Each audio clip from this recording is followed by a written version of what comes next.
MCR Pure Cotton Club, formals and casual shirts. Sony Ultra 10 speaker இப்போது உங்கள் சத்யாவில் இப்போவே book பண்ணி 6000 ரூபாய் கேஷ்பேக் பெறுங்க. ஹாலிடேஸ்னாலே அது நம்ம GT Holidays தான், South India's #1 travel brand. Arun என்ன ஏன் எதுவும் கேட்காம இருக்காப்ல அப்படின்னு தான் எனக்கு தோணி இருக்கு. நான் வந்து அப்படி கம்ஃபர்டபுளா ஃபீல் பண்ண வச்சதுனால இப்போ லைஃப் லாங் கம்ஃபர்டபுளா ஃபீல் வச்சு அருணை வந்து அட்லீஸ்ட் ஒரு 1 மினிட்டுக்கு பார்த்தா கூட எனக்கு போதும். I just want to give him நீங்க மட்டும் நல்லா இருக்கீங்க, எங்க வீக்காவை மட்டும் பிரிச்சுட்டீங்க. ஃபேக்கான விஷயத்தை ஸ்ப்ரெட் பண்றதுக்கு வேணா பிஆர் யூஸ் ஆகலாம், பட் ஒருத்தங்களை விரும்ப வைக்கிறதுக்கு நீங்க கேம் விளையாட வந்துக்கிறீங்க, உள்ள நீங்க எதுக்கு மாப்பிள்ளை தேடுறீங்க? இந்த மாதிரி பேசிட்டே இருந்தாங்கன்னா அருணவுக்கும் அருணுக்கு மட்டும் இல்லை, அருணவுக்கும் எல்லாருக்குமே வந்து எனக்கு ரொம்ப ஆச்சரியமா இருந்த ஒரு பர்சன். ஏன் இவங்க இவ்வளோ சீக்கிரம் வெளில போயிட்டாங்கன்னா, இவர் தப்புன்னு சொல்றதும் தப்பு தான், நீ பேசாம இருக்கிறதும் தப்பு தான். அவங்களுக்கு ப்ரொஃபைல் பிக்சரும் இருக்காது, போஸ்ட்டும் எதுவும் போட்டிருக்க மாட்டாங்க, பேருக்குன்னு ஒரு ப்ரொஃபைலை கிரியேட் பண்ணி அதுல இருந்து கொஞ்சம் எப்பயுமே ஒரு சாமிங்கான பர்சன் இவங்க இன்னைக்கு நம்ம கூட வந்திருக்காங்க. And I'm very happy to welcome her. Sai Pramoditha அவர்கள் வணக்கம். ஸோ இப்போ அருண் அவர்கள் உங்களோட ஒரு நல்ல வெல்விஷர் பர்சன் வந்து பிக் பாஸ்ல இருக்காரு. இப்போ ரீசெண்டாக நேற்று எபிசோட் பார்த்தீங்கன்னா தர்ஷா உள்ள போயிட்டு பாரதி கண்ணம்மாவில் சூப்பராக நடிச்சிங்க, அதே மாதிரி உள்ளி நடிக்கிறீங்க அப்படின்லாம் சொல்றாங்க. நடிச்சுட்டா இருக்காரு அருண். பார்க்குறவங்களுக்கு தெரியும்ல யார் நடிக்கிறாங்க நடிக்கலன்னு சொல்லிட்டு. அட்லீஸ்ட் அவன் நல்லா நடிக்க செய்கிறான்ல, அவங்களோட ஒப்பீனியன் அது என்ன பண்ணுறது. சரி, எல்லாருக்குமே அந்த அப்சர்வ் பண்ணுறதுக்கு ஒரு டைம் தேவைப்படும்ல. ஆக்சுவலாக வந்து he is a very outspoken person தான், but he took his time to understand the atmosphere. யார் என்னென்னு அனலைஸ் பண்ணுறதுக்கு ஒரு டைம் எடுத்துட்டு தென் ஹீ ஸ்டார்டட் பிளேயிங். எக்ஸ்பெக்டே பண்ணல, முத்துக்கும் அருணுக்கும் கொஞ்சம் கிளாஷஸ்லாம் அங்கங்கே வருது. அப்புறம் வைல்ட் கார்டோட என்ட்ரி மஞ்சரி, முத்து, அருண் அப்படின்னு சொல்லிட்டு இந்த டபக்கு டப்பா 3 பேருமே டிஃப்ரெண்ட் ஆப்போசிட் ஒப்பீனியன்ஸ் இருக்கிற பீப்புள். அப்போ கண்டிப்பாக அவங்களுக்குள்ள வந்து ஒரு டிஸ்டர்பன்ஸ் இருக்க தான் செய்யும். பட் நத்திங் பர்சனல்ல, எல்லாமே கேம் தானே. அருண் இது இல்லையே, இந்த அருணை நாங்க பார்த்ததே இல்லை, அந்த மாதிரி தோணுச்சா இன்னைக்கு வரைக்கும்? அருண் அமைதியா இருந்தா தான் எனக்கு அப்படி தோணும். அருண் என்ன ஏன் எதுவும் கேட்காம இருக்காப்ல அப்படின்னு தான் எனக்கு தோணி இருக்கு. But I think he's been himself through out. சும்மா நோய் நோய்னு எல்லாத்துக்கும் கோவப்படுற ஆள் கிடையாது. அவருக்கு எந்த இடத்துல வந்து கோவப்படணுமோ ஹி வில். இப்போது லெட்ஸே ஒரு கான்செப்ட் தப்பாக எடுக்கிறாங்கன்னா he will get upset. But அதை பற்றி ப்ரௌஸ் பண்ணிவிட்டு இதுதான் கரெக்ட் அப்படின்னு சொல்லி he will do it. In fact அவர் அந்த டாக்டர் ரோல் பண்ண போகும்போது he research and he did இந்த சர்ஜரிஸ் பற்றி, அதை பற்றியெல்லாம் அந்த ப்ரொனன்சியேஷன்ஸ் அதை பற்றியெல்லாம் ஹீ ரெட். ஸோ அவர் பண்ணுற வேலையை வந்து கரெக்டாக பண்ணணும்னு நினைக்கிற ஒரு பர்சன். இப்போ இதுலயுமே அருணோட அந்த விபி கேரக்டர் வந்து எல்லாருக்குமே பிடிச்சது. வர்ஷினிக்கே வந்து க்ரஷ் எல்லாம் வந்துருச்சு நாங்க அருண் மேல. கேரக்டரா சொல்றீங்களா நிஜமா சொல்றீங்களா? கேரக்டராவும் சொன்னாங்க, நிஜமாவும் லைட்டாக வந்து சொன்னாங்க. தெரியல அவங்க எதுக்கு சொன்னாங்கன்னு தெரியல. இல்ல அவங்க கேரக்டர், அது அந்த கேரக்டர் ரொம்ப பிடிச்சிருந்துச்சு. அருண் ஒரு நல்ல குட் ஃப்ரெண்ட்லாம் சொன்னாலும் அது ரொம்ப கியூட்டா இருந்துச்சு. அவர் ஆக்டிங்லாம் அந்த இடத்துல பார்க்கும்போது விபியா இந்த ப்ரப்போஸ் பண்றதெல்லாம். வெளில அர்ச்சனா எப்படி ரியாக்ட் பண்ணாங்க? கொஞ்சம் கடுப்பாக தாங்க ஆவாங்க யாரா இருந்தாலும். அப்படி கடுப்பு ஆகலைன்னா அது ட்ரூ ரிலேஷன்ஷிப் கிடையாதுல்ல. Obviously she will get possessive. நான் பார்க்கும்போது இல்லை, but we have regular conversations. No, obviously she will be upset. அப்செட்னா நாட் இன் லைக் என்ன சொல்கிறது, க்யூட்டாக இருந்துச்சு ஒரு மாதிரி. அவங்க பொசசிவாக ஃபீல் பண்ணுறது ஒரு மாதிரி க்யூட்டாக இருந்தாங்க, ஆனால் விழுந்து சிரிச்சுட்டு இருப்போம். இப்போ இந்த அர்ச்சனா அருண்றது ரொம்ப நாளாக இருக்கக்கூடிய ஒரு டாக். அது ரொம்ப அழகாக பிக் பாஸ் வந்து ஃபேமிலி டாஸ்கில் ரிவீல் பண்ணிட்டாங்க. அந்த மொமெண்ட் அர்ச்சனா உள்ளே வர்றது ஒரு மாதிரி ஒரு காதல் மூவியே அங்கே வந்து அப்படியே ரெக்ரீட் பண்ண மாதிரி இருந்துச்சு. இவங்க உள்ளே வர்றதோ ஒரு ஹார்லி குயின்ன்றதோ. ஸோ கிட்டத்தட்ட எவ்வளோ வருஷம் காதல் இவங்களது? எவ்வளோ வருஷம் அப்படின்னு எனக்கு தெரியல. பட் ஐ திங்க் இவங்க ராஜாராணி பண்ணிட்டு இருக்கும்போது ஐ திங்க் தே மெட் ஈச் அதர். ஏதோ வெளியில் ஒரு ஷோ பண்ண போகும்போது அருண் பேசிக்காகவே வந்து யாராவது ஒருத்தங்க அந்த ஆஃப் ஜோனில் இருக்காங்க அப்படின்னா he will make them feel comfortable. So அப்படி வந்து அர்ச்சனாவை வந்து அவர் கம்ஃபர்டபுளாக ஃபீல் பண்ண வச்சதுனால இப்போது லைஃப் லாங் கம்ஃபர்டபுளாக ஃபீல் வச்சு பண்ணுற மாதிரி பண்ணிட்டாங்க. பட் அர்ச்சனா உள்ளே போகும்போது என்ன சொல்லிட்டு போனாங்கன்னா, ரொம்ப நாளைக்கு அப்புறம் அருணை பார்க்க போகிறாங்க, உள்ளே வந்து நான் அழலாம் செஞ்சாங்க மிஸ் பண்ணேன்ட்டு.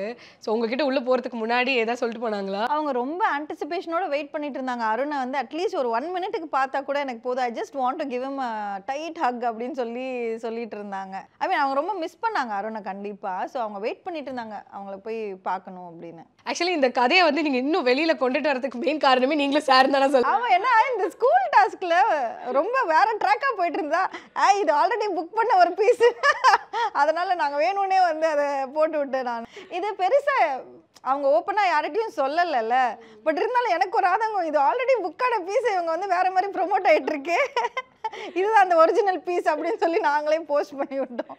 என்ன சொன்னாங்க அர்ச்சனா நீங்க போட்டதுக்கு அப்புறம்? அதென்ன வெக்கதான் படுவாங்க. அண்ட் அவங்க அப்பா அம்மா உள்ளே வந்திருக்கும் போதுமே அருண் வாஸ் லைக் ரொம்ப எமோஷ்னலாகவே இருந்தார். ஸோ பிக் பாஸ்க்கு போனதுக்கு ரீசன் என்ன அருண் மெயினாக? அருண் வந்து ஃபேமிலியோட ரொம்ப பாண்டிங். என்னதான் அவர் ஹாஸ்டலில் வளர்ந்த பையனாக இருந்தாலும் ரொம்ப சென்டிமெண்டலான ஒரு பர்சன். அவங்க சிஸ்டர் வந்து படிக்க வைக்கணுன்றதுல அவர் ரொம்ப ஸ்ட்ராங்காக இருக்காங்க. அவங்க டாக்டருக்கு படிச்சுட்டு இருக்காங்கல்ல அவங்க சிஸ்டர். ஸோ டெஃபினெட்லி அதுக்குண்டான ஒரு பெரிய ஒரு ஃபினான்ஷியல் சப்போர்ட் தேவைப்படும். ஸோ மெயினாக வந்து அதுதான் ஒரு ரீசனாக அவங்க இந்த இதை சூஸ் பண்ணாங்க. அண்ட் உள்ளே இருக்கும்போது கூட அர்ச்சனா கிட்ட அருண் சொல்லியிருப்பாங்க லைக் நான் இங்கே வந்து தான் உன்னை எவ்வளோ லவ் பண்ணுறேன் மிஸ் பண்ணுறேன்றது நான் புரிஞ்சுக்கிட்டேன். சம்டைம்ஸ் நான் கோவலாம் பட்டிருக்கிறேன் உங்ககிட்ட. என்னமோ அவங்க வந்து ரிலேஷன்ஷிப்பில் இதெல்லாம் நடக்கிறதா ரொம்ப கேஷுவலாக எடுத்துக்கிட்டாங்க. அங்கே என்ன தெரிஞ்சதுன்னா ஐ திங்க் மோர் தென் அருண் அர்ச்சனா வந்து ரொம்ப லவ் கிவராக இருந்திருப்பாங்களோ. அவங்க ரொம்ப ஈக்குவலி சப்போர்ட்டிவ் ரெண்டு பேருமே. டு பி ஆனஸ்ட், அர்ச்சனாவுமே வந்து ரொம்ப பார்த்து அவங்கள பார்த்துக்குவாங்க. அருணும் அப்படிதான். ஸோ ஒருத்தர் இல்லாமல் ஒருத்தரால் இருக்க முடியாதுன்ற ஒரு விஷயந்தான். இந்த உள்ளே நடக்கிற விஷயங்கள்லாம் it's just for fun. But ஆனால் ட்ரூ எமோஷன்ஸ் அப்படின்னு பார்த்தீங்கன்னா நான் நேரில் பார்த்ததுனால சொல்கிறேன். அண்ட் இப்போது இந்த கேம்ஸில் நம்ம பிக் பாஸில் பார்க்கும்போது இந்த ஹிஸ்ட்ரி ஆஃப் பிக் பாஸ்லேயே நடக்காத ஒரு விஷயம் என்னென்னா வீக்கெண்டில் எபிசோட் முடிஞ்சு சேதுபதி அவர்கள் வாய்ஸ் மூலியமாக பேசினது. அது அருண் கிட்ட மேபி அவருக்குமே இதுக்கு ஒரு எக்ஸ்பிளனேஷன் வந்து கிடைக்கணும்னு எதிர்பார்த்தாரு. பட் தெரியல அந்த கான்வர்சேஷன் எப்படி போய் ரீச் ஆயிருக்கு வெளியிலன்னு சொல்லிட்டு. சேதுபதி அண்ணா அவங்களோட பாயிண்ட் ஆஃப் வியூ என்னன்னா, நீ உன் மனசில் இருக்கிறத ஓப்பனாக சொல்லணும். அது ஒன்று தான் அவர் கேட்குற விஷயம். அவர் ப்ராபப்ளி அருண் வந்து இப்படி தான் மீன் பண்ணாருன்னு புரிஞ்சுக்கிட்டு அவர் அதை இன்சிஸ்ட் பண்ணிகிட்டே இருந்தார். பட் அருண் கடைசி வரைக்கும் ரொம்ப ஸ்ட்ராங்காக இல்லை நான் அந்த மாதிரி மீன் பண்ணலை அப்படின்றதுல ரொம்ப ஸ்ட்ராங்காகவும் இருந்தான். Because he didn't mean it. அப்படி நிஜமாகவே மீன் பண்ணியிருந்தா ஒரு பாயிண்டில் அவன் பிரேக் அவுட் ஆகி சரிங்க நான் அப்படி தான் சொன்னேன்னு சொல்லியிருப்பாப்ல. But he didn't mean it that way. அதனால் ரெண்டு பேருமே அவங்க ஸ்டாண்டில் ரொம்ப ஸ்ட்ராங்காக இருந்ததுனால ஒரு வேறு மாதிரி இமேஜ் க்ரியேட் ஆகிடுச்சு. ஆளுங்க கம்மியாக இருக்காங்க, சமையலோட வேலை கம்மியாக இருக்கும். பட் அதே ஸ்கொயர் ஃபீட் தானே இருக்கும் க்ளீன் பண்ணுறதுக்கு. அப்போ இதுக்கு தானே நமக்கு சேம் பீப்புள் தேவை அப்படின்றது தான் அவரோட பாயிண்ட்டு. கடைசி வரைக்கும் யாரும் அதை புரிஞ்சுக்கல. அது கொஞ்சம் கஷ்டமாக இருந்துச்சு இல்லை உங்களுக்கு? ஒரு ஆமாம், ஏன்னா பெருக்கிறதுக்கு ஒரே டைம் தான் ஆகும். 10 பேர் இருந்தாலும் சரி 5 பேர் இருந்தாலும் சரி அந்த ஸ்பேஸ்ன்றது சேம் தான். பட் உங்களுக்கு சமைக்கிற விஷயங்கள் வந்து ஆளுங்க கம்மி ஆக இந்த வேலையும் கொஞ்சம் கம்மியாக ஆகும்ல. அதுதான் அவர் மீன் பண்ண வந்தார். அது நல்ல சாப்பாடு அங்கே என்னன்னு தெரியல. இந்த சீசனில் சாப்பாடு விஷயத்தில் நிறைய ஒரு சம்மந்தியில் ஆரம்பிச்சு அதுக்கப்புறம் வாழைப்பழம்னு சொல்லி அது இதுன்னு இப்போ வரைக்கும் சாப்பாட்டில் பிரச்சனை. இந்த பிள்ளைங்க கண்டென்ட் கொடுக்க போய் கடைசியில் சாப்பாட்டுக்கு இவ்வளோ கஷ்டப்படுற மாதிரி ஆயிடுச்சு. எனக்கு ஒரு மாதிரி வருத்தமாக இருந்தது. அதான் பேசிட்டு இருந்தோம், அருண் வெளியில் வரும்போது பெரிய விருந்து வந்து ரெடி பண்ணி வைக்கணும், என்ன வேணுமோ சாப்பிடுங்க அப்படின்னு சொல்லிட்டு. அண்ட் தீபக்குமே உங்களுக்கு ரொம்ப நாள் தெரியும்ல, அவருமே இப்போ ரொம்ப எல்லாரும் உள்ளவரவங்களும் என்ன சார் இப்படி மெலிஞ்சிட்டீங்க பாதி உடம்பாயிட்டீங்க அப்படிங்கிறாரு. அது அந்த வீட்டில் வந்து உங்களுக்கு ஃபுட் இன்டேக்கும் இவ்வளோ தான், சுகர் கண்டென்ட்டும் ரொம்ப கம்மி, ப்ளஸ் உங்களுக்கு டிஜிட்டல் விஷயங்கள் எதுவும் இல்லை. அது ஒரு வேறு மாதிரி ஒரு அட்மாஸ்பியர் கிரியேட் பண்ணதில்ல. So it's a more healthy environment என்னை பொறுத்த வரைக்கும். ஆமாம், பிரெயின் டீடாக்ஸ் ஆகுது, உடம்பும் டீடாக்ஸ் ஆகுதாங்க. அண்ட் தீபக்கோட கேம் பிளே ஸ்டார்டிங்கில் கொஞ்சம் பல பேருக்கு ரொம்ப டாமினெண்ட்டாக இருக்க மாதிரி ஃபீல் ஆச்சு, சீனியாரிட்டி காட்டுறாருன்னு. அது போக போக எல்லாத்தையும் ஒரு மெச்சூர்டாக அவரோட கேப்டன்சிலேருந்து வெல் மெச்சூர்டாக ஹேண்டில் பண்ண ஆரம்பிச்சார். ஸோ இப்போ வந்து அவரே ஓப்பனாக சொல்கிறாரு, எனக்கு பிஆர்லாம் வெளில தேவையில்லப்பா, நான் வைக்கல, எனக்கு ஆர்கானிக்காக கிடைக்குதா போதுன்ற ஸ்டேட்மெண்ட் வரைக்கும். Come here to earn people's hearts. அப்படி இருக்கும்போது அவர் பிஆர் வச்சுக்கணும்னு அவசியமே கிடையாதுல்ல. அவங்க பேசுறது உரிமையாக பேசுறது வந்து ஒரு சில பேருக்கு டாமினேட்டிங்காக இருக்கும். நீங்கள் அவர் ஒரு பிரதர் மாதிரி பார்த்தீங்கன்னா அவர் என்ன சொல்ல வராரு, கேர் எடுத்து சொல்கிறாருன்றதை நம்ம புரிஞ்சுக்கலாம். அந்த ஜோனில் எல்லாருமே அவரை வைக்க மாட்டாங்கல்ல, அது கொஞ்சம் டைம் ஆகும். பட் ஆனால் ரொம்ப ஜெனுவினாக கேர் பண்ணுற ஒரு பர்சன் தான். அவர் சொல்கிற விதம் வந்து கொஞ்சம் போல்டாக இருக்கிறதுனால நமக்கு ஹார்ஷாக தெரியுது. பட் ஆனால் கண்டென்ட் வந்து ரொம்ப பியூரான கண்டென்ட்டாக இருக்கும். அண்ட் அதே மாதிரி இப்போ அருணுக்கு வந்து பிஆர் வெளியில் இருக்காங்க. லாஸ்ட் டைட்டில் வின்னர் நம்ம அர்ச்சனாவே பிஆரால் தான் ஜெயிச்சாங்கன்ற ஒரு விஷயம் இப்போ வந்து ரீசெண்டாக ரொம்ப போயிட்டுருக்கு. ஸோ என்ன பிஆர் மெயினாக இப்போ சமீபமாக நிறைய இன்டர்வியூஸ் கேட்கும்போது நான் பேசுறதுக்கு ரீசன் அதுதான். இந்த மாதிரி தப்பாக ஒரு சில விஷயத்தை வந்து ப்ரொஜெக்ட் பண்ணுறாங்க. அருணோட சிச்சுவேஷனுக்கு அவர் பிஆர் வச்சு பண்ணுற அளவுக்கு அவருக்கு காசு இருந்தால் அவர் உள்ளே போகவே தேவையில்லை. அவருக்கு இப்போ இருக்கிற ஒரு சிச்சுவேஷன் இஸ் அதுக்காக தான் அவர் வந்து போகிறாரு. அப்படி இருக்கும்போது how can you afford it?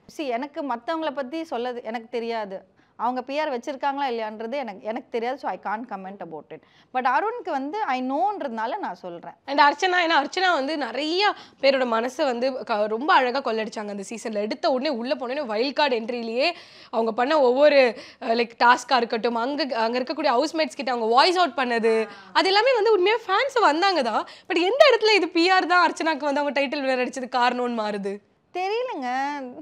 இதை யார் சொல்கிறாங்களோ அவங்கள தான் நம்ம கேட்க முடியும், ஏன் சொல்கிறாங்கன்னு தெரியல. பட் என்னதான் பிஆர் வச்சாலும் அவங்க எல்லாருமே மக்களை தாண்டி ஒரு ஸ்ட்ரென்த் அவங்களுக்கு இருக்காதுல்ல. எண்ட் ஆஃப் த டே மக்களோட கவுண்ட் தானே ஜாஸ்தியாக இருக்குது. So only if you win the hearts you can win. பிஆர்னால மட்டும் நம்ம ஒரு ஃபேக்கான விஷயத்தை ஸ்ப்ரெட் பண்ணுறதுக்கு வேணால் பிஆர் யூஸ் ஆகலாம். பட் ஒருத்தங்களை விரும்ப வைக்கிறதுக்கு அவங்க உள்ள உண்மையாக இருந்தால் மட்டும்தான் விரும்ப வைக்க முடியுன்றது என்னோட ஒப்பீனியன். பிஆர் வச்சு ஒருத்தங்களை லைக் பண்ண வைக்க முடியுமான்னா எனக்கு தெரியல. அண்ட் அருண் விஷால் இவங்களோட ஃப்ரெண்ட்ஷிப்புமே இன்னைக்கு வரைக்குமே ரொம்ப ஸ்ட்ராங்காக இருக்குது. ஏன்னா விஷாலுக்கு அடிபட்டதுக்கப்புறம் அருண் அழுததெல்லாம் வந்து ரொம்ப கஷ்டமாக இருந்துச்சு. ஸோ இவங்க ஃப்ரெண்ட்ஷிப் உங்களுக்கு எப்படி இருக்குது பார்க்கும்போது? ஜென்யூனாக இருக்கா? நல்லா இருக்குது. ஆக்சுவலாக they have spend a lot of time together. உள்ளே பார்த்தீங்கன்னா இப்போது அவங்களுக்குள்ளே நிறைய விஷயம் பேசுகிறாங்க, நிறைய டைம் ஸ்பெண்ட் பண்ணுறாங்கன்னும் போது ஒரு பாண்ட் ஒன்று க்ரியேட் ஆகுது. இன்ஃபேக்ட் வெளியில் நமக்கு அவங்கள தெரியவே இல்லைன்னா கூட உள்ளே போய் ஒரு ரிலேஷன்ஷிப் டெவலப் ஆகுது இல்லையா? ஸோ அந்த friendship is nice. If they're going to carry it even out சைட்னா அது ரொம்ப ஒரு பியூட்டிஃபுல்லான விஷயம். அண்ட் விஷாலுக்கு வருவோம். விஷால் தான் இப்போ 2 நாள் எபிசோடில் உள்ளே வந்த அத்தனை எக்ஸ் கண்டஸ்டன்ஸுமே பார்த்தீங்கன்னா விஷாலை தான் வச்சு செய்கிறாங்க. ட்ரையாங்கிள் பண்ணிட்டு இருந்தியான்லாம் சுனிதாட்டு கேட்டுட்டாங்க. ஸோ நீங்கள் பார்த்தீங்களா விஷால் என்ன பண்ணாருன்னு நினைக்கிறீங்க? எனக்கு இப்போ விஷால் சொல்கிறது வந்து இவங்க யார் என்ன வேணாலும் பேசட்டும், அந்த பொண்ணுங்க வந்து எனக்கு கொஸ்டின் பண்ணால் நான் உண்மையிலேயே நான் வருத்தப்படுவேன். So let those girls come and ask him directly. இவங்க எல்லாரும் சொல்கிறதுனால அந்த பையன் ப்ளே பாயா இல்லை இல்லையான்றது நம்ம ஜட்ஜ் பண்ண முடியாது. சரி, நான் என்ன சொல்கிறேன், நீங்கள் எதுக்குங்க உள்ளே போகிறீங்க? நீங்கள் உள்ளே போய் நீங்கள் யாருன்றது மக்களுக்கு தெரியப்படுத்துறீங்க. நீங்கள் கேம் விளையாட வந்துக்கிறீங்க. உள்ளே நீங்கள் எதுக்கு மாப்பிள்ளை தேடுறீங்க? அதை ஏன் வந்து ஒரு பெரிய விஷயமா இது பண்ணுறீங்க? எப்படி உங்களுக்கு கொஞ்ச நாள் அந்த பர்சன் உங்களை லைஃப் லாங் வந்து கூட இருப்பாருன்ற அளவுக்கு நம்ம பேசவும் முடியாது. அது ஜஸ்ட் ஒரு infatuation, what ever it maybe. அவங்க அதை ஓப்பனாக சொல்கிறாங்கன்னா அது அவங்களோட பர்சனல் ஒப்பீனியன். மேபி நம்ம என்னதான் 24/7 பார்த்தாலுமே ஒரு சில கேமராஸ் வந்து ஸ்டில் அந்த பாயிண்ட் ஆஃப் வியூ நமக்கு காமிக்க மாட்டாங்கல்ல. ஒரு கேமராவோட பாயிண்ட் ஆஃப் வியூ தானே நமக்கு தெரியுது. அப்போது அவங்களுக்கு தான் தெரியும். And they have to talk it and sort it out. மற்றவங்க எல்லாம் வந்து அதை அட்வான்டேஜாக எடுத்துக்கிட்டு அதை கண்டென்ட்டாக யூஸ் பண்ணிக்கிறது தப்பாக இருக்குது. ஏன்னா இதனால் 2 பொண்ணுங்களோட லைஃப்பும் பாதிக்குது இல்லையா? அவங்களே எதுவும் சொல்லாமல் இவங்க வந்து அவரை ஒரு ப்ளே பாய்னா அப்போ அந்த பொண்ணும் வந்து ஸ்பேஸ் கொடுத்துருக்கானும் போது அவங்கள அது கேரக்டர் அசாசினேட் பண்ணுற மாதிரி இருக்குல்ல. அப்படி அந்த மாதிரி பேசக்கூடாதுன்னு நான் நினைக்கிறேன். இப்போ நீங்கள் சொன்னதில் பிக் பாஸ்ன்றது ஒரு பெரிய பிளாட்ஃபார்ம். இன்னுமே பல பேர் உள்ளுக்குள்ள எப்படியாவது போகலாமான்ட்டு ஏங்கிட்டு இருக்கிறவங்க பல வருஷங்களாக ஏங்கிட்டு இருக்கவங்களா இருப்பாங்க. அதில் இவங்களுக்கு ஒரு ஆப்பர்ச்சுனிட்டி கிடைச்சி போகுதுன்னும் போது இதை அவங்க சரியாக பயன்படுத்திக்கணும்ல. உண்மைதான் அது. ஏன்னா அது லவ் ட்ராக் பண்ணால் வின் பண்ணலான்னு யாரோ தப்பாக இவங்களுக்கு ஆள் மனசில் போய் சொல்லியிருக்காங்கன்னு நினைக்கிறேன். அப்படி பண்ணுறவங்கள தான் ஃபர்ஸ்ட் எலிமினேட் பண்ணுறாங்க மக்கள். அண்ட் இப்போ அடுத்த அர்ணவ் வந்து எப்போயாவது உள்ளே வருவாரான்ட்டு அவர் எவிக்ட் ஆனதுலேருந்து காத்துட்டு இருந்தாங்க. நேற்று வந்துட்டாரு. வந்த உடனே ஏன்பா வந்தன்ற மாதிரி ஃபீல் ஆகுது. யாருங்க காத்துட்டு இருந்தா அர்ணவ் உள்ளே வரணுன்ட்டு? நீங்க காத்துட்டு இருந்தீங்களா? இல்லை, அர்ணவ் உள்ளே வந்தால் எப்படி இருக்கும்னு வேணா இருந்துச்சு. ஏன்னா அவர் வெளியில் வந்து போய் ஆல்ரெடி உள்ள ஒன்றுமே இல்லைன்னு தானங்க வெளியே அமுச்சு விட்டாங்க. அப்புறம் என்ன உங்களுக்கு ஆன்டிசிபேஷன் அவர் வரணுன்ட்டு? அதான் கேட்க வந்தேன். ஏன்னா உள்ளே வரதுக்கு முன்னாடி அருண்லாம் பர்சனலாக ஏதாவது பேசினாருன்னா அவ்வளோதான்ட்டு அருண் வாஸ் லைக் ரொம்ப டென்ஷனாக இருந்தார் அவர் மேலே. அப்படிதாங்க பண்ணுறாரு. சரி, அவர் பேசுகிற ஒரு சில கமெண்ட்ஸ்லாம் ரொம்ப கொச்சமாக இருக்குது. அப்படிலாம் பேசணும்னு அவசியமே இல்லையே. ஆட்டிடியூட், பாசிட்டிவான ஆட்டிடியூட் காமிக்கிறது வேற. நீ கெத்தாக இருக்கிறேன்னு சொல்லிட்டு இன்னொருத்தனை வந்து மட்டம் தட்டுறது ரொம்ப தப்பு இல்லையா? அவர் பேசுறது ரொம்ப தப்பு. ஜெஃப்ரி பற்றி சொன்ன கமெண்ட்ஸ் இதெல்லாமே கொஞ்சம் அனாயிங்காக இருந்துச்சு. சத்தியா சட்டை போடுறாரு போடலை, அவர் 6 பேக் வச்சிருக்காரு, அவர் சட்டை போடல. பார்க்குறவங்களுக்கே பிரச்சனை இல்லை, உங்களுக்கு என்ன பிரச்சனை? உங்களுக்கு வந்து உங்களுக்கும் 6 பேக் இருந்தால் நீங்களும் அப்படி சுற்றுங்க. அது அவங்களோட பர்சனல் சாய்ஸ். அதை வந்து அப்படி கொச்சமாக பேசுறது ரொம்ப தப்பாக இருக்குது. That's not right. அண்ட் இப்போ அருண் வந்து ஒரு செம்மையான பாயிண்ட் சொன்னார் எழுந்திரிச்சு நின்று. ரொம்ப ஒரு ரெஸ்பெக்ட் வந்து அருண் மேலே அதிகமாச்சு. ப்ரோ, நான் உங்களுக்கு ஒரு ஒரு ஒரு நல்ல எண்ணத்தில் சொல்கிறேன். உங்களுக்கு யாராவது கிரிட்டிசிசம் கொடுத்தா அதை செய்து அதை அக்செப்ட் பண்ணிக்கோங்க. நான் இந்த வீட்டில் வந்து இதை கற்றுக்கிட்டேன், என்ன அதை சேஞ்ச் பண்ணியிருக்கு அப்படின்னு சொல்லி பேசினேன். சரி, கிரிட்டிசிசம் சொன்னாலுமே அதை சொல்கிற ஒரு விதத்தில் தாங்க இருக்குது. மற்றவங்கெல்லாம் சொல்கிற ஒரு கிரிட்டிசிசம் வந்து நீங்கள் இம்ப்ரூவ் ஆகணுன்றதுக்காக ஒரு விஷயம் பேசுகிறாங்க. பட் நீங்கள் கிரிட்டிசைஸ் பண்ணுற மாதிரி இல்லை, ஒருத்தரை வந்து டிஸ்ரெஸ்பெக்ட் பண்ணுற மாதிரி இருக்குது. There's a lot of of difference between that. Maybe அவர் நிஜமாவே அவர் வீட்டில் பெரியவங்களை கூட்டிகிட்டு வந்து கற்றுக்கிட்டா பெட்டர் தான் நினைக்கிறேன். ஸோ அருண் வெர்சஸ் நம்மளோட அர்ணவ் வந்து கொஞ்சம் அதிகமாகும், இவங்களுக்கு நிறைய ஃபைட்ஸ் வருங்கிறாங்க. ஸோ கிளாஷ் ஆகுமா இவங்க 2 பேருக்கும்? கண்டிப்பாக ஆகும் தான். இந்த மாதிரி பேசிகிட்டே இருந்தாங்கன்னா அர்ணவுக்கும் அருணுக்கும் மட்டும் இல்லை, அர்ணவுக்கும் எல்லாருக்குமே வந்து கிளாஷ் ஆக வாய்ப்பு இருக்குது. ஸ்டார்டிங்ல சொல்றாங்கன்னா இப்போ விஜய் டிவி குடும்பத்தை அப்படியே கூட்டிட்டு வந்துட்டீங்க, ஏன் இந்த வாட்டி எப்படி பண்ணியிருக்கீங்க, யாரும் வெளியூர்லேருந்து வரல, வேறு யாருமே இல்லைன்னு. ஸோ இதில் வேறு எந்தெந்த கண்டஸ்டன்ஸ் உங்களோட ஃப்ரெண்ட்ஸ் இருக்காங்க? ஃப்ரெண்ட்ஸ் இருக்காங்க. பவித்ரா நல்லா தெரியும். என்னன்னா எனக்கு பவித்ராவோட கேம் ரொம்ப பிடிச்சிருக்கு. அவங்க யாரையும் எங்கேயும் ஹர்ட் பண்ண மாட்டேங்கிறாங்க. ப்ளஸ் அவங்களும் நினச்சிருந்தா ராணவோட அந்த லவ் கண்டென்ட்டை வந்து கொடுத்துருக்கலாம். பட் ஷீ மெயின்டைன்ட் அவர் டெக்கரம் தேர். அவங்களுக்கும் தெரியும் இந்த இடத்துல இது வந்து நமக்கு தேவையில்லை. அவங்களும் ரொம்ப ஃபேமிலிக்காக சப்போர்ட் பண்ணுற ஒரு பர்சன் பவித்ரா. ஸோ எனக்கு ரொம்ப பியூட்டிஃபுல்லாக இருந்துச்சு அவங்க ஜேர்னி பார்க்கும்போது. நிறைய பேர் வந்து அவங்க விளையாடவே இல்லைன்னு சொல்கிறாங்க, அதுதான் அவங்களோட இயல்பு. ஸோ அதை பிடிச்சி தான் இவ்வளோ நாள் அவங்க வந்து மக்கள் சப்போர்ட் பண்ணியிருக்காங்க. அப்படின்னும் போது she is also playing in her own way.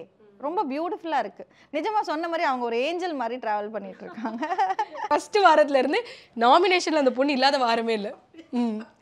எல்லா வாரத்துலையும் இருந்து இன்னைக்கு வந்து அவங்க பிக் பாஸ்ல இருக்காங்க. ஃபைனலிஸ்ட் ஆகுவாங்களான்னு தெரியல. ஸோ ஜாக்லின் உங்களுக்கு தெரிஞ்சிருக்கும்ல? வெளில ஜாக்லின் தெரியும். எனக்கு அவங்க தெரியுன்றது வேற, பர்சனலாக அவங்க ஜேர்னியை நம்ம பார்க்குறதுன்றது வேற. இப்போது பிக் பாஸில் பார்க்கும்போது அவங்களுமே நிறைய விஷயம் பேசுகிறாங்க, பண்ணுறாங்க, ஆக்டிவாக இருக்காங்க. So definitely I think people will like her. அவங்க ஆன் ஸ்க்ரீனில் என்ன பண்ணுறாங்க அப்படின்னு ஒன்று இருக்குல்ல. So she is also playing a pretty good game. எனக்கு ரொம்ப ஆச்சரியமாக இருந்த ஒரு பர்சன் ஏன் இவங்க இவ்வளோ சீக்கிரம் வெளில போயிட்டாங்கன்னா சுனிதா தான். ஆக்சுவலாக சுனிதா எப்படி வந்து எலிமினேட் ஆனாங்கன்னு எனக்கு ரொம்ப ஷாக்கிங்காக இருந்தது. ரொம்ப பயங்கரமான ஒரு போல்டான கேர்ள், ஒரு அதர் லாங்குவேஜ் மட்டுமே தெரிஞ்ச ஒரு பொண்ணு இங்கே வந்து நம்ம தமிழ் இவ்வளோ அழகாக கற்றுக்கிட்டு செம்ம ஜேர்னி சுனிதா. அது எனக்கு ஒரு மாதிரி சர்ப்ரைசிங்காக வந்தது, சேடாகவும் இருந்தது. சுனிதா இவ்வளோ சீக்கிரமாக வெளியில் வந்திருக்க கூடாதோ அப்படின்னு ஃபீல் ஆச்சு. எனக்கு என்னவோ பவித்ரா ஜெயிச்சிருவாங்கன்னு தோணுதுங்க சீரியஸாக. ஏன்னா அவங்க எந்த இடத்துலையுமே வந்து ஒருத்தங்களை புட் டவுன் பண்ணியும் விளையாடல. அவங்களுமே வந்து ஒரு சில இடத்துல ரொம்ப ஸ்ட்ராங்காக தான் இருந்திருக்காங்க. அப்படி இருக்கும்போது probably she deserves the title. So முத்துக்குமரனோட கேம் எப்படி இருக்குது? ஏன்னா அவர் வந்து ஸ்டார்டிங்கில் இருந்து ரொம்ப பிரெயின் வாஷ் பண்ணுறாரு, டாமினேட் பண்ணுறாரு, அவரோட பாயிண்ட்டு தான் கேட்கணுன்றாங்க. அதே நிமிஷம் அவருக்கு சப்போர்ட்டும் அதிகமாக இருக்குது. ஸோ முத்துவோட ஓவரால் ஜேர்னி எப்படி பார்க்குறீங்க? ஒரு சில கருத்தை வந்து வெளியில் பதிவு பண்ணுன்றதுக்காக நிறைய எஃபர்ட் போடுறாங்க. அதை நிறைய பேர் வந்து தப்பாகவும் சொல்கிறாங்க. பட் நான் என்ன ஃபீல் பண்ணுறேன், அந்த கருத்து தப்பு அப்படின்னா ஆப்போசிட்டில் இருக்கிற பர்சனும் ரெப்படேட்டிவாக இல்லை இதுதான் கரெக்டு இதுதான் கரெக்ட் அவங்களும் கொஞ்சம் பேசி புரிய வைக்கணும். பட் இவர் சொல்கிறாருன்றதுனால இவர் தப்புன்னு சொல்கிறதும் தப்பு தான், நீ பேசாமல் இருக்கிறதும் தப்பு தான். ஸோ ப்ராபப்ளி இவங்க வந்து கரெக்டாக அந்த பாயிண்ட்டை திரும்ப எடுத்து வச்சாங்கன்னா everybody has a chance to win. இப்போ வந்து பணப்பெட்டி இந்த வீக் வைப்பாங்களா வைக்க மாட்டாங்களான்னு தெரியல, ஒரு க்யூரியாசிட்டிலே இருக்கும். அருண் அப்படி எடுப்பாரா பணப்பெட்டி வச்சாங்கன்னா? மேபி பட் ஆனால் எனக்கு தெரிஞ்சு அவர் கேம் ரொம்ப சின்சியராக விளையாடுறாரு, ஸ்ட்ராங்காக விளையாடுறாரு. So he is pretty confident that he'll be in the finals. அப்படின்ற பட்சத்தில் he will not take it. But ஒரு வேளை ஓகே நம்ம பேசாமல் ஃபேமிலிக்கு சப்போர்ட் பண்ணலாம், பணப்பெட்டி எடுத்துகிட்டு போயிடலான்னு யோசிச்சாலும் ஆச்சரியப்படுறதுக்கு இல்லை. Because he needs that at this point. Recent டைமில் உங்களை பார்த்தாலே எல்லாரும் கேட்கறது வீக்கா எங்கன்ட்டு. என்னதான்ப்பா இந்த வீக்கா? நாங்களே ஏதாவது இன்டர்வியூ எடுத்து அது கீழே வந்து வீக்கா விடுங்க. அதனால் அவங்கள பற்றி என்னால் உங்கள்கிட்ட கேட்காம இருக்க முடியாது. ஃபர்ஸ்ட் நீக்கான்னு வந்து ரொம்ப வந்து திட்டினாங்க, இப்போ வீக்கான்னு திட்டுறாங்க. சொல்லுங்க, அந்த வீக்கா விஜய் காவேரி எப்படி இருக்காங்க? அவங்களுக்கு என்ன நல்லா இருக்காங்களே. கொஞ்சம் அவங்களோட இன்டர்வியூஸ்க்காக பல பேர் எக்ஸ்பெக்ட் பண்ணிகிட்டே இருக்காங்க. ஸோ ரொம்ப சீரியல்ஸ் வந்து தொடர்ந்து கண்டினியூஸாக ஷூட் போயிட்டே இருக்கும். ஒரு விஷயத்த வந்து பாசிட்டிவாகவே கொண்டு போக முடியாது, அப்போ போரிங்னு சொல்லிடுவாங்க. ஸோ அதில் ஒரு ஹார்ட்ஷிப்ஸ் கொடுத்தா தான் சீரியலோட ஸ்டோரி லைனும் வந்து நல்லாயிருக்கும். ஸோ இந்த ஹார்ட்ஷிப்ஸ் கொடுக்கும்போது நிறைய பேருக்கு அது ஒரு வருத்தமாக இருக்குது. அந்த டைமில் வந்து அவங்களோட வருத்தத்தை தெரிவிப்பாங்க இல்லையா, அது நமக்கு கொஞ்சம் வருத்தமாக தான் இருக்கும். பட் ஆனால் நல்ல ஃபீலாகவும் இருக்கும். ஏன்னா அவங்க ரொம்ப விரும்பி பார்க்குறாங்க அந்த ப்ராஜெக்ட் அப்படின்னும் போது இட்ஸ் நைஸ். சார் என்ன சொல்றாரு? இப்போ இந்த 2 பேரும் கொஞ்சம் பிரிச்சலாம் வச்சாருன்னா சார் வந்து டென்ஷன் ஆயிடுவார் போல. அந்த அளவுக்கு அவங்க 2 பேரும் இவரு பிரிச்சா என்ன பிடிச்சி திட்டிட்டு இருப்பாங்க சம்பந்தமே இல்லாம. அட போங்கப்பா. நான் என்னங்க பண்ணேன், நான் வீட்டில் உட்காந்து சீரியல் தானே பார்த்துட்டு இருக்கேன் அப்படின்னு இருக்கும். அதாவது நானும் இவரும் சேர்ந்து ஃபோட்டோ போட்டால் நீங்கள் மட்டும் நல்லா இருக்கீங்க, எங்கள் வீக்காவை மட்டும் பிரிச்சுட்டீங்க அப்படின்னு கேட்பாங்க. அடே அப்பா, இதுக்காக நான் ஏன் புருஷனை பிரிஞ்சிருக்க முடியுமா, என்னதான் இது அப்படின்னு இருக்கும். சார் என்ன சொல்வார் இந்த மாதிரி கமெண்ட்ஸ் எல்லாம் பார்த்துட்டு? பிரவீன், எனக்கு யாராவது இந்த மாதிரி பர்சனலாக நம்மளை அட்டாக் பண்ணி கமெண்ட் பண்ணால் எனக்கு சுத்தமாக பிடிக்காது. ஸோ அவர் தான் என்னை கூல் பண்ணுவார். அம்மா அவங்க வந்து அதை ரொம்ப பர்சனலாக எடுத்துக்கிட்டு எமோஷ்னல் ஆகிறாங்க, நீ அப்ரிஷியேட் பண்ணணும், that is the love they are showing towards the project, நீ அதுக்கு வந்து நீ கோவப்படக்கூடாதுன்னு அவரும் எனக்கு வந்து புரிய வைப்பாங்க. சரி ஓகே, உங்களால் நான் கையை வந்து கட்டி போட்டுக்கிறேன் அப்படின்ற மாதிரி இருக்கும். பிஸி டைரக்டரோட ஒய்ஃபாக இருக்கிறது எப்படி இருக்கு? ஃப்ளாஸ் என்ன, லைக் ஹாப்பினஸ் என்ன? அவரால் முடிஞ்ச வரைக்கும் அவர் டைமை வந்து கிட்ஸுக்காகவும் ஸ்பெண்ட் பண்ணுவார். அவர் அப்படியே வந்து எங்களை அப்படியே ரோட்டில் விட்ட மாதிரிலாம் பார்த்துக்க மாட்டார். ஃபியூ ஹவர்ஸ் சீக்கிரம் ஒரு நாள் ஷூட்டிங் முடிஞ்சதுனாலும் பசங்களை கூட்டிகிட்டு எங்கேயாவது விளையாட கூட்டிகிட்டு போவார். ஸோ அதெல்லாம் அவர் நான் கரெக்டாக அவர் இதில் கரெக்டாக இருப்பாங்க. இல்லைனா பசங்க அவர் மேலே பாசமாக இருக்க மாட்டாங்கல்ல. என் பசங்க வந்து நான் ஃபுல் டே பார்த்துக்கிட்டாலும் அவங்க அப்பா செல்லம் தான். ஏன்னா நானும் அந்த மம்மி பயோ ஜோன்லேயே வச்சுருப்பாங்க, அம்மானா பயம், அப்பானா வந்து செல்லம், அந்த மாதிரி. மகாநதிக்கு வந்து இன்னைக்கு வரைக்குமே மக்கள் மத்தியில் வந்து ரொம்ப ரொம்ப கனெக்ஷன், எல்லாரும் தான் வீட்டில் நடக்கிற மாதிரி எடுத்துகிட்டு வந்து பேசுகிறாங்க. ஸோ அது வந்து ஒரு ரொம்ப ஹாப்பினஸ் இருந்தாலும் உங்களை இப்படிலாம் கேள்வி கேட்கும் போது என்னப்பா இந்த அளவுக்கு சீரியஸாக எடுத்துக்கிறீங்கன்னு உங்களுக்கே தோணலாம்ல? ஆமாம்மா, எனக்கு நிறைய தடவை அந்த மாதிரி தோணியிருக்கு. அகைன் சொன்ன மாதிரி அவங்க அந்த லவ்வை வந்து அவங்க அந்த மாதிரி எக்ஸ்பிரஸ் பண்ணுறாங்க. So we have to respect that also. எனக்கு வர ஒரே கோவம் என்னென்னா, நிறைய பேர் இந்த அதை ஃபேக் ஐடின்னு சொல்கிறதா என்னன்னு தெரியல, அவங்களுக்கு ப்ரொஃபைல் பிக்சரும் இருக்காது, போஸ்ட்டும் எதுவும் போட்டிருக்க மாட்டாங்க, பேருக்குன்னு ஒரு ப்ரொஃபைலை க்ரியேட் பண்ணி அதுலேருந்து கொஞ்சம் பேடாக பேசுகிற மாதிரி பண்ணுவாங்க. ஐ வில் சே, உங்களுக்கு அவ்வளோ வந்து கமெண்ட் பண்ணோன்னா உங்களோட ஒரிஜினல் ப்ரொஃபைல்லேருந்து உங்கள் கமெண்ட்ஸை கொடுங்க in a right way. That is how you have to express. அது ஒரு தப்பாக ஒரு விஷயம் பண்ணும்போது அதுதான் எனக்கு அனாயிங்காக ஃபீல் ஆகும். பட் மற்ற எல்லாருமே வந்து என்ன இப்படி பண்ணிட்டீங்க, அவங்க வந்து சொல்கிறது எல்லாமே ஆக்சுவலாக நாங்கள் அவங்க கொடுக்குற லவ்வாக தான் நாங்கள் ஏற்றுக்கிறோம். பட் இந்த மாதிரி விஷயங்கள் தான் அவாய்ட் பண்ணணும்னு நினைக்கிறேன். ஸோ இன்னும் மகாநதி சக்ஸஸாக போகணும். அதே மாதிரி நீங்கள் இன்னைக்கு யாருக்காக வந்து இன்னைக்கு அழகாக பிக் பாஸை பற்றி பேசுனீங்களோ அவங்களும் நீங்கள் எதிர்பார்க்குற அந்த சக்ஸஸ் எல்லாம் அடையணும். And like personally you and sir இதே மாதிரி எங்களை இன்னும் பல சீரியல்ஸால் ஹாப்பி படுத்தணுன்ட்டு மனசார thank you. Even I want say, நான் அருணுக்காக வந்து இவங்க என்ன பிஆர் பண்ணுறாங்க அந்த மாதிரி ஒரு ஜோனில் எடுத்துக்காதீங்க. பிகாஸ் நான் என்னோட டைமை எடுத்து நான் வரதுக்கு ரீசனே அருணுக்காக யாருமே பெருசாக பேச மாட்டுறாங்களோன்னு எனக்கு ரொம்ப ஃபீல் ஆச்சு. So at least as good friends நம்ம தான் வந்து we have to speak for him. அவர் உண்மையாக யார், உண்மையாக எதுக்காக அதெல்லாம் பண்ணுறாங்கன்ற விஷயத்தை சொல்லணுன்றதுக்காக I came. And thank you for the opportunity. Yeah, thank you so much. Thank you. MCR Pure Cotton Club, formals and casual shirts. Sony ultra 10 speaker இப்போது உங்கள் சத்யாவில். இப்போவே புக் பண்ணி 6000 ரூபாய் கேஷ்பேக் பெறுங்க. ஹாலிடேஸ்னாலே அது நம்ம GT ஹாலிடேஸ் தான், south India's number 1 travel brand.